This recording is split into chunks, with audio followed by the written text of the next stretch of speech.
ভিন্ন কোনো উদ্দেশ্য নাই, কোনো ওজন, কোনো টাকা পয়সা আয়েশা কিংবা আপনাদের কাছ থেকে বাহবা পাওয়া, এটা আমাদের উদ্দেশ্য না। জীবনে আর কোনোদিন আপনাদের সাথে দেখা হবে কিনা এটা আল্লাহ জানে। আমার ইচ্ছা আছে, আমি মন থেকে বলবো, আমার প্রায় এই অঞ্চলে আসা, কাজ করার ইচ্ছা আছে।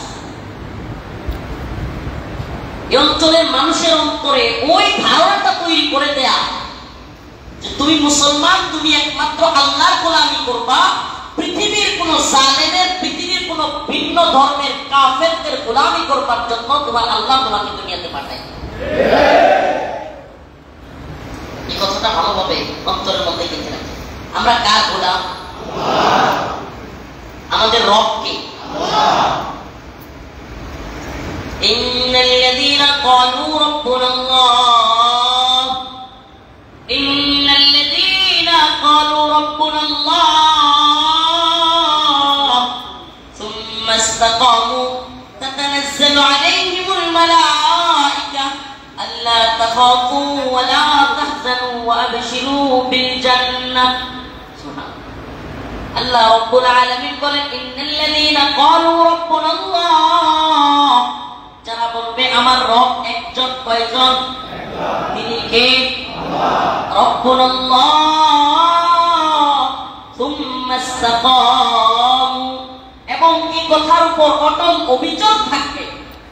আল্লাহ তাখাফু ওয়া লা তাহজানু, তাদের কোনো ভয় নাই, তাদের কোনো পেরেশানি নাই।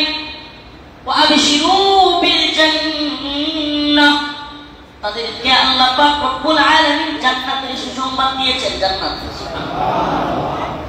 ইস্তিকামত। আমি মুসলমান, আমি কি? আমি মুসলমান, আমি আল্লাহর গোলাম।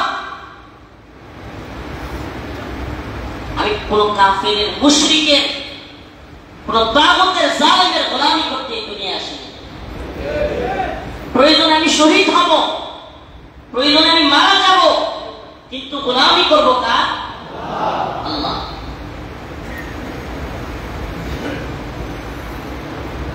আমি রাষ্ট্রের কথা মানি, সরকারের কথা আমি মানি, যদি সেই রাষ্ট্র এবং সরকার ইসলামের কথা মানে, আল্লাহর কথা মানে, দ্বীনের কথা মানে।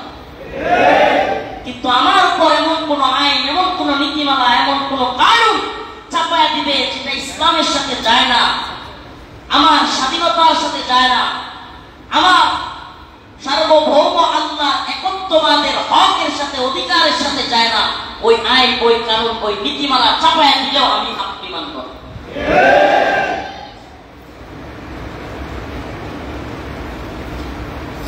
আপনি যদি এদেশের নাগরিক নিজেকে মনে করেন, আপনি যদি আমার আপনার ভাই মনে করেন, তাইলে আপনাকে আলাদা সশস্ত্র বাহিনী কেন তৈরি করতে হবে? আপনি যদি বলেন আপনি শান্তি চুক্তির পক্ষে, আপনি শান্তির পক্ষে, তাইলে আলাদা একটা দেশের ভিতরে আলাদা সশস্ত্র বাহিনী কেন গঠন করতে হবে? এটা কি শান্তি নাকি এটা অশান্তি?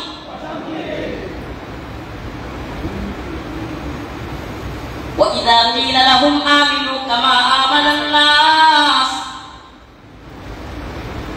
আল্লাহ রাব্বুল আলামিন বলেন, কিছু লোক আছে যারা মানুষদের সামনে আসলে বলে আমরাও তোমাদের মতোই, আমরাও তোমাদের মতোই, আমরাও শান্তি চাই। يخادعون الله والذين آمنوا وما يخدعون إلا أنفسهم وما يشعرون في قلوبهم مرض فزادهم الله مرضا ولهم عذاب أليم ومن الناس من يقول آمنا بالله وباليوم الآخر وما هم بمؤمنين। এরা মানুষের সামনে আইসা বলবে আমরা শান্তিকামী, মুক্তিকামী, আমরা তোমাদের মতোই।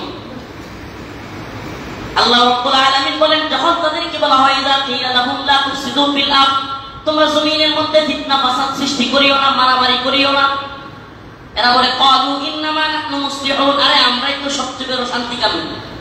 কি কামী? আল্লাহ তাআলা বলেন আলা ইন্নাহুম হুমুল মুফসিদুনা ফিল আরদ, এরা প্রকৃতপক্ষে শান্তিকামী নয়, বরং এরাই হলো ফাসাদ সৃষ্টিকারী। আর মানুষের সামনে বলবে আমরা শান্তি চাই। কি চাই? আমরা আঞ্চলিক স্থিতিশীলতা চাই, শান্তি চাই। কিন্তু আড়ালে এদের এজেন্ডা রয়েছে মুসলমানদেরকে গোলামীর জিনজিরে আবদ্ধ রেখে অশান্তি সৃষ্টি করে চাঁদাবাজের একটা সাম্রাজ্য কায়েম করতে চায়। মুসলমানদের কাছ থেকে তো ট্যাক্স আর চাঁদা নেই, স্বপুত্রীয় লোকদের কাছ থেকে পর্যন্ত এরা চাঁদা দাবি করে। এটাই কি শান্তি? প্রিয় ভাইরা আমার, এই জন্য এই অঞ্চলের মুসলমানদের দায়িত্ব অনেক বেশি। হক বাঁধা মুসলমান হইলে এমনিতেই মুসলমানদের জন্য তো হক বাঁধা মুসলমান হওয়ার কোন সুযোগ নেই। যে কোন অঞ্চলেই থাকুক তার ভিতরে উম্মার ফিকির, ভূখণ্ডের ফিকির, জাতির ফিকির এটা থাকতেই হবে একজন মুসলমান। নাকি মুসলমানের মাথায় থাকবে সাদাবাজির ফিকির, টেন্ডারবাজির ফিকির, দুর্নীতির ফিকির, ঘুষ খাওয়ার ফিকির, সুদ খাওয়ার ফিকির, অনলাইনে জুয়া খেলার ফিকির? এগুলো মুসলমানের কাজ? এগুলো মুসলমানের মাথার ফিকির?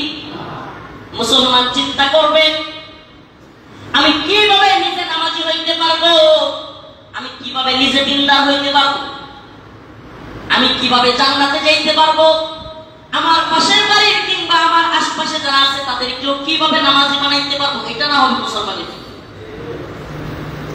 মুসলমানের ফিকির হবে বৌদ্ধ হোক, খ্রিস্টান হোক, সনাতন ধর্মী হোক কিংবা চাকমা মারমা যেই হোক, তাকেও কি করে মুসলমান বানায়া ইসলামের পথে দাওয়াত দিয়ে আইনা তাকেও জান্নাতের মেহমান বানানো যায়। এটা থাকবে মুসলমানের ফিকির। ঠিক না? নাকি শুধু নিজে বাঁচার ফিকির? ইসলাম এমন এক ধর্ম যেখানে শুধু নিজে বাঁচার ফিকির করার কোনো সুযোগ নেই। আমি নিজে বাঁচবো, অন্যকেও বাঁচাবো। তাইলে আমাদের চিন্তা ভাবনা কি? আমাদের মারমা, চাকমা, বৌদ্ধ, খ্রিস্টান, সনাতন সবাই বের করে দেওয়া, এটা আমাদের চিন্তা? তারাও থাকবে, আপনারাও আপনাদের জায়গায় থাকবেন, তারাও তাদের জায়গায় থাকবে।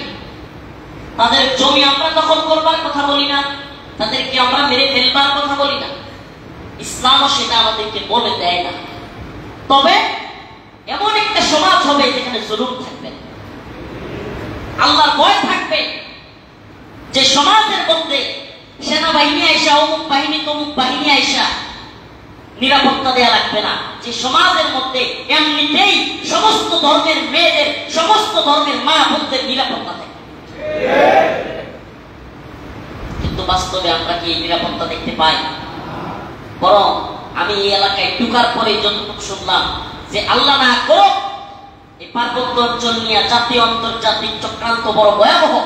যদি সত্যি পার্বত্য অঞ্চল থেকে সেনাবাহিনী উঠিয়ে দেওয়া হয়, মুসলমান এবং বাঙালিরা থাকার মতো পরিস্থিতি থাকবে। কিন্তু লঙ্গদুর মুসলমান, আপনাদের কাছে জিজ্ঞাসা, আল্লাহ রাব্বুল আলামিন বলেছেন আল্লাহ ওয়ারিসু ইবাদিয়াস সালিহুন। এই জমিনের মালিক কে? আল্লাহ বলেন জমিনের মালিক আমি। কিন্তু বাবা যেমন সন্তানকে ওয়ারিস দিয়ে দেয়, আমিও এই জমিন আন্নাল আরদু ওয়ারিসুহা ইবাদিয়াস সালিহুন, আমার নেককার বান্দাদেরকে এই জমিনের মালিক বানায় দিলাম। জমিনের প্রকৃত মালিক কে? ওয়ারিস হিসেবে আল্লাহ পাক কাদেরকে মালিক বানাইছে? জমিনের মালিক আল্লাহ। তিনি বলেছেন ওয়ারিস, আমার ওয়ারিস আমার পক্ষ থেকে এই জমিন রাজত্ব করবার জন্য, সাম্য ইনসাফ ন্যায় প্রতিষ্ঠা করবার জন্য এই জমিনের কর্তৃত্ব, এই জমিনের দায়িত্ব আমি ইবাদিয়াস সালিহুন নেককার বান্দাদেরকে দিয়ে দিলাম।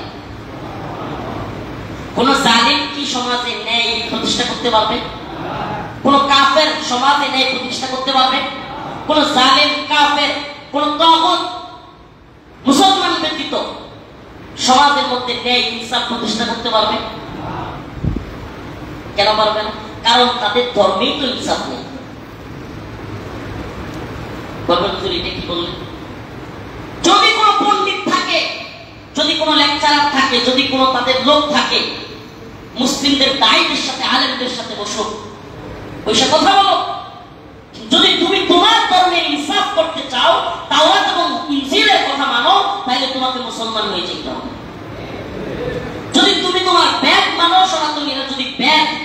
ঋগ্বেদ, অথর্ববেদ, যজুর্বেদ, সামবেদ, বেদ মানো, পট উপনিষদ মানো, তোমার গ্রন্থগুলো তুমি মানো, তোমার মন্ত্র মানো, তাইলে তোমাকেও মুসলমান হতে হবে।